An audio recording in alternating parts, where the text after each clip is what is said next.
tous et bienvenue dans ce nouveau podcast de Femmes à part. Podcast dans lequel aujourd'hui nous allons parler de l'éducation, de la sensibilité et de l'éducation des sentiments. Cela rentre toujours dans le cadre de notre thématique du mois de février qui est donc la formation de la personnalité et du caractère. Et donc nous avons déjà parlé de l'importance de la personnalité, des deux piliers pour la formation de cette personnalité, à savoir l'intelligence et la volonté. Et aujourd'hui nous allons parler donc de l'éducation de la sensibilité qui pour moi est assez importante dans le cadre justement du développement de notre personnalité, si nous voulons qu'elle se développe correctement, si nous voulons être des femmes saintes, des femmes catholiques, des femmes fortes dans le vrai sens du terme, qui puisent et trouvent leur force en Dieu, eh bien il faut éduquer notre sensibilité, éduquer nos sentiments.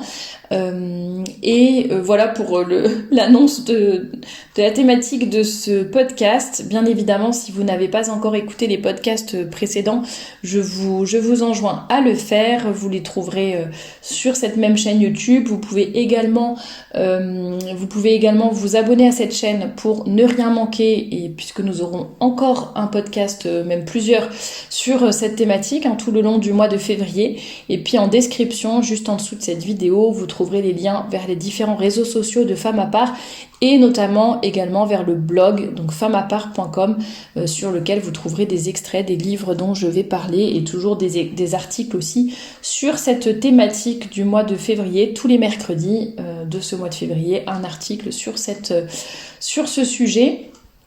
Et puis également le lien vers la boutique de robes et de jupes de Femmes à part, shop.femmesapart.com. Alors comme les deux derniers podcasts, je m'appuie aujourd'hui pour celui-ci sur le livre du père Jean-Dominique, Adam, où es-tu ? Je ne l'ai pas dit dans les précédents podcasts d'ailleurs, mais vous pouvez trouver ce livre, si vous souhaitez vous le procurer, je vous mets le lien en description juste en dessous de cette vidéo, et je vous en mets un deuxième puisque je m'appuierai également sur le livre d'Alexandre Dianine Havard qui s'appelle Cœur libre, sous-titré sur l'éducation des sentiments. Donc je m'appuierai sur ces deux ouvrages pour vous parler de l'éducation de la sensibilité aujourd'hui. Et puis si vous avez des questions sur cette thématique du mois de février, n'hésitez pas à me les poser puisque j'enregistrerai une vidéo FAQ sur cette thématique, donc de l'éducation de la personnalité et du caractère, la formation de la personnalité et du caractère, une FAQ où j'essaierai de répondre à un maximum de vos questions et qui sera publiée sur cette même chaîne YouTube à la fin du mois. Donc n'hésitez pas à me poser vos questions en commentaire ou bien à me les envoyer par email. Mon email est juste en description, juste en dessous de cette vidéo.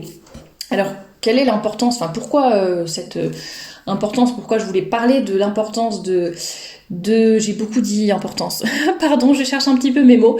Donc pourquoi est-ce si important que cela de dompter cette sensibilité, en tout cas de l'éduquer, de la maîtriser, tout simplement parce qu'elle a des bons côtés, bien sûr. Elle nous permet d'être attentive aux besoins d'autrui, d'être peut-être plus intuitive, de deviner les non-dits, de porter notre attention sur les personnes peut-être plus faibles, qui ne s'expriment pas trop, puis grâce à notre sensibilité, on va pouvoir détecter certaines choses. Mais elle peut également nous faire tomber dans de gros défauts, surtout nous les femmes. Je sais que c'est pas politiquement correct de dire ça, mais peu importe, c'est la réalité. On va plus avoir tendance, nous les femmes, à tomber justement dans un excès de sensibilité, dans la sensiblerie.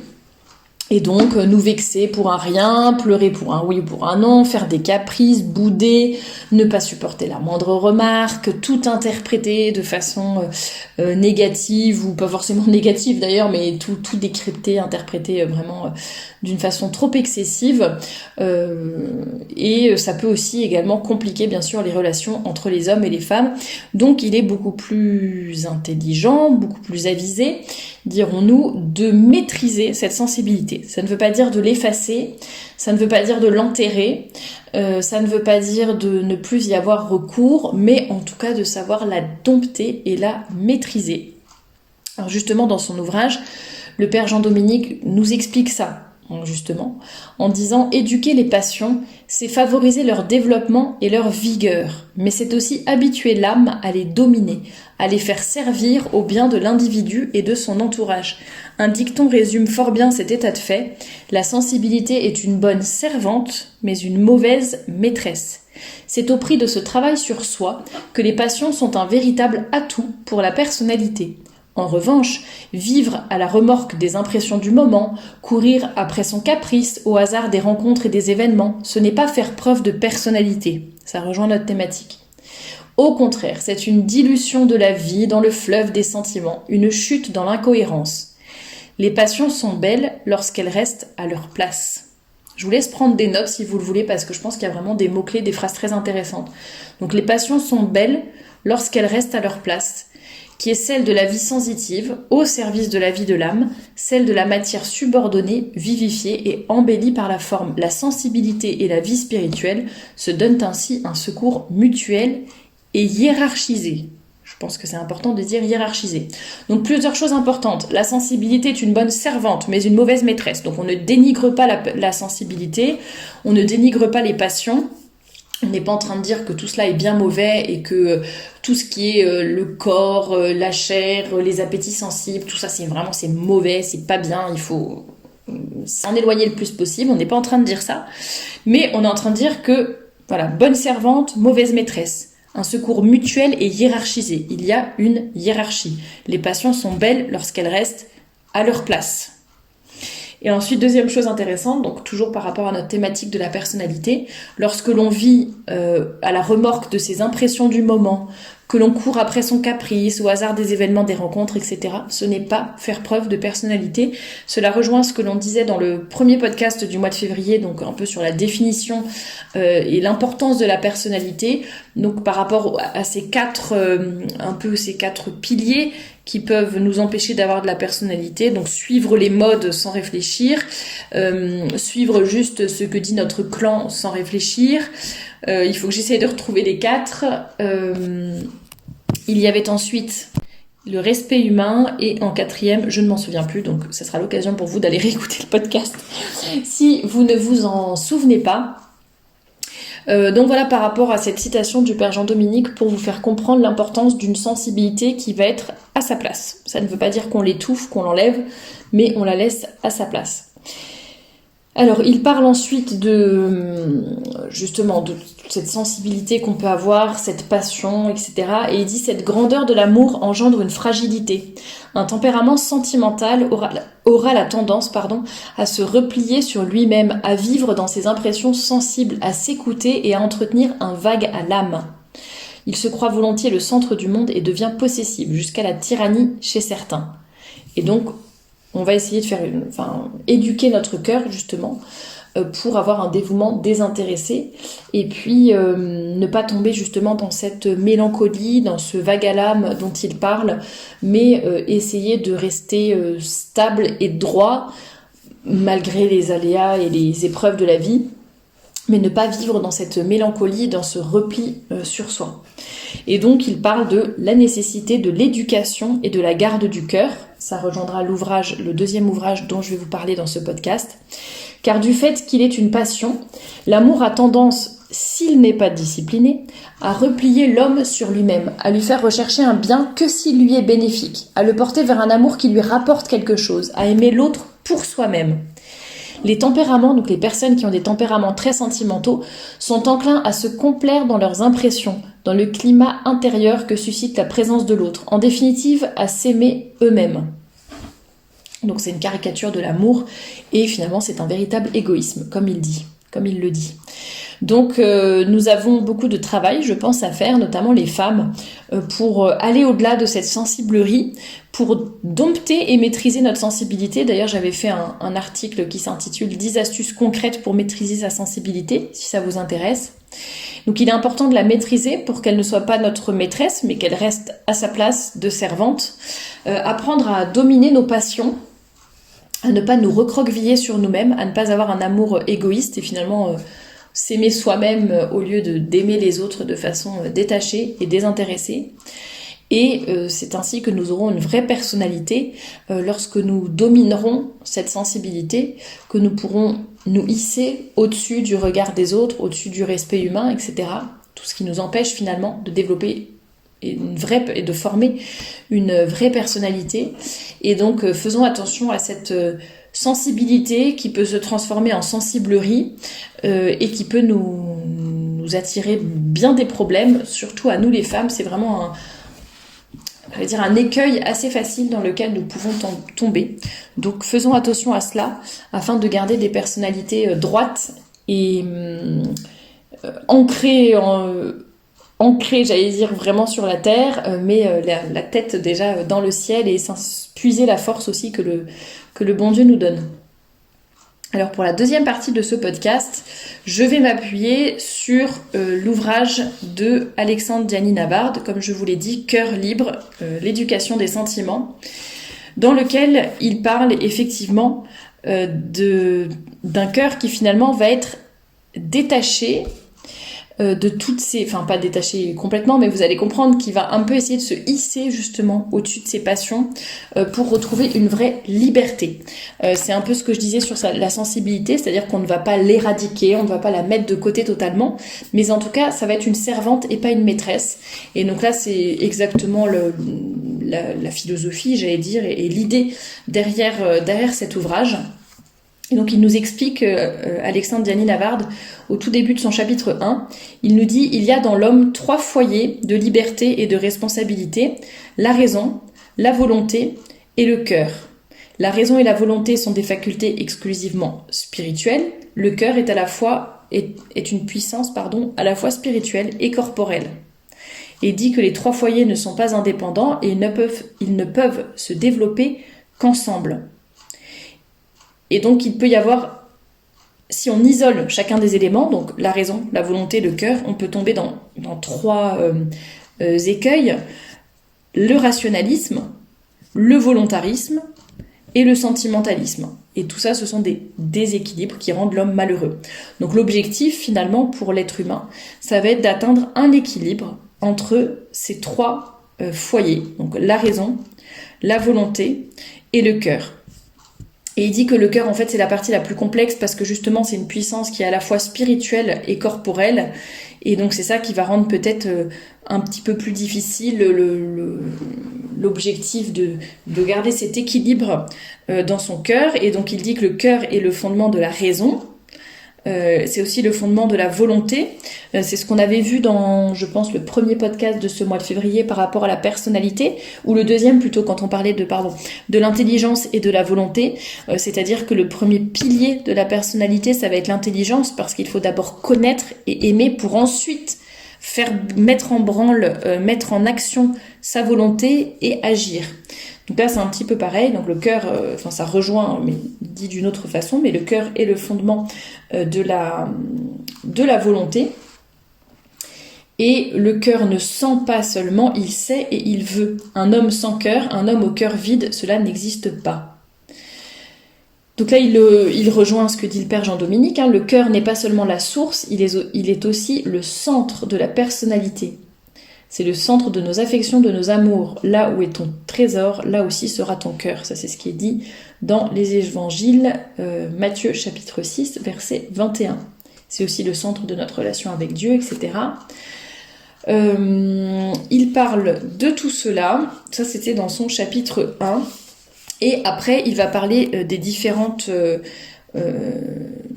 dimension de l'affectivité humaine, donc la dimension psychologique avec les sensations et la dimension psychique avec les émotions. Et donc, il explique que nos vertus vont ennoblir nos émotions, mais que nos vices vont pervertir nos émotions. Donc encore une fois, vous voyez, les émotions, les passions, la sensibilité, etc., ce ne sont pas des choses qui sont mauvaises en soi, mais il faut savoir travailler dessus et les maîtriser. Donc vous voyez, une vertu va ennoblir une émotion, mais les vices vont les pervertir. Donc il faut à nous de garder cet équilibre et de garder une bonne ligne de conduite pour pouvoir avancer par rapport à tout cela et vraiment garder l'équilibre dans notre vie. Ça, c'est un mot qui revient souvent, je pense, dans mes podcasts, mais parce que justement, je pense qu'il ne faut pas tomber dans tel ou tel extrême, mais essayer de garder un peu une balance qui va nous aider à avancer de façon efficace, j'allais dire, dans notre vie et aussi en fonction de notre personnalité, de notre tempérament, de notre caractère, etc. Alors, à la différence, donc là je vais vous donner plusieurs citations pour vous faire de cet ouvrage, pour vous faire un petit peu comprendre de quoi il s'agit et approfondir ce sujet justement de l'éducation des sentiments, de l'importance de l'éducation de nos passions, de nos sentiments, de notre cœur. Donc, à la différence de l'animal dont la volonté est déterminée par l'instinct, l'homme possède une volonté libre.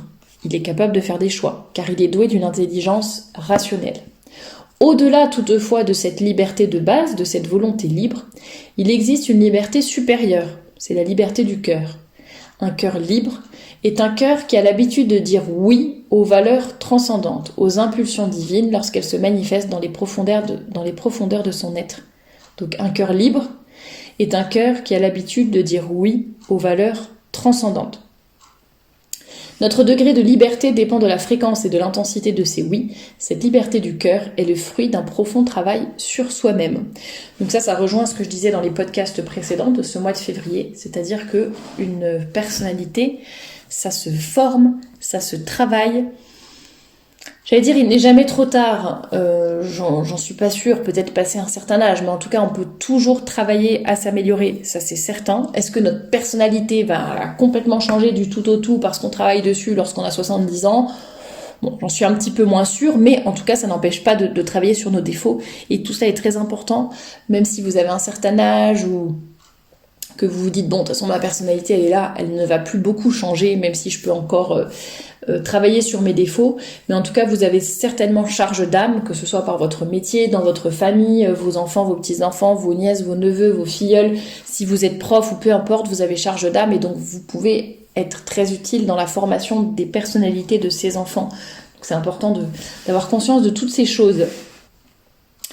On ne peut pratiquer, donc là ça rejoint ce que je vous disais tout à l'heure par rapport à ces trois foyers, le cœur, l'intelligence et la volonté qui travaillent ensemble. Il dit on ne peut pratiquer le bien qu'avec un cœur pur, une intelligence éclairée et une volonté forte. Donc on ne peut pratiquer le bien qu'avec un cœur pur, une intelligence éclairée et une volonté forte. Alexandre Diany-Navard nous dit également que la liberté est l'attribut d'un cœur qui sait dire oui aux valeurs transcendantes, donc c'est ce qu'on a vu tout à l'heure. Le oui exige de nous l'humilité, qui nous prédispose à entendre les appels du bien, de la beauté et de la vérité. Donc ça rejoint un peu ce que je disais par rapport à la personnalité, c'est d'abord l'intelligence et ensuite la volonté, mais pour avoir cette intelligence, il faut aussi avoir la disponibilité, et donc l'humilité qui nous prédispose à entendre les appels du bien, du beau et du bon. Enfin du vrai plutôt. Pardon. Notre capacité à nous émouvoir au contact du bien et de la beauté est une force et non pas une faiblesse dans notre cheminement vers la perfection. J'en ai beaucoup parlé déjà de la beauté, je pense que je ferai une thématique là-dessus dans un mois proche, d'ici l'été. Je vous ferai une thématique mensuelle sur la beauté, je pense. Et donc effectivement, s'émerveiller est une force. Et donc notre capacité à nous émouvoir au contact du bien et de la beauté est une force et non pas une faiblesse. La purification du cœur est un processus qui ne doit jamais s'interrompre. Voilà.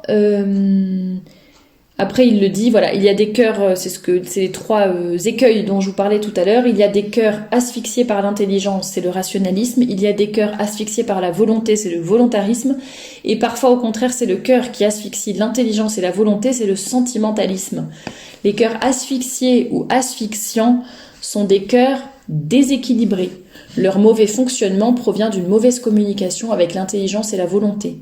Je répète, les cœurs asphyxiés ou asphyxiants sont des cœurs déséquilibrés. Et nous, ce qu'on cherche, c'est l'équilibre, que ce soit l'équilibre entre la volonté, le cœur et l'intelligence, l'équilibre entre l'intelligence et la volonté, l'équilibre de la personnalité, l'équilibre par rapport à notre sensibilité. En tout cas, nous cherchons l'équilibre.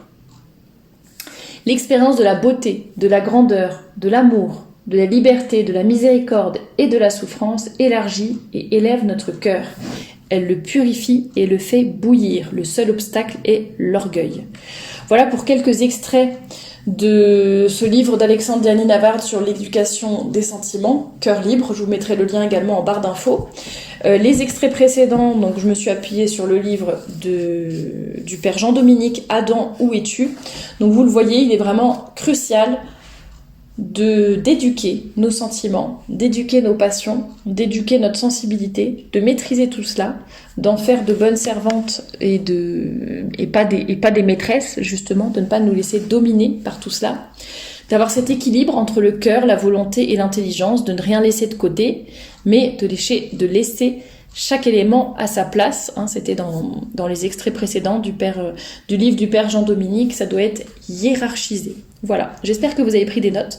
J'espère que ce podcast vous a plu et on se retrouve donc vendredi prochain, le 1er mars, pour un podcast sur comment déterminer, on va parler de tout ce qui est caractère et tempérament.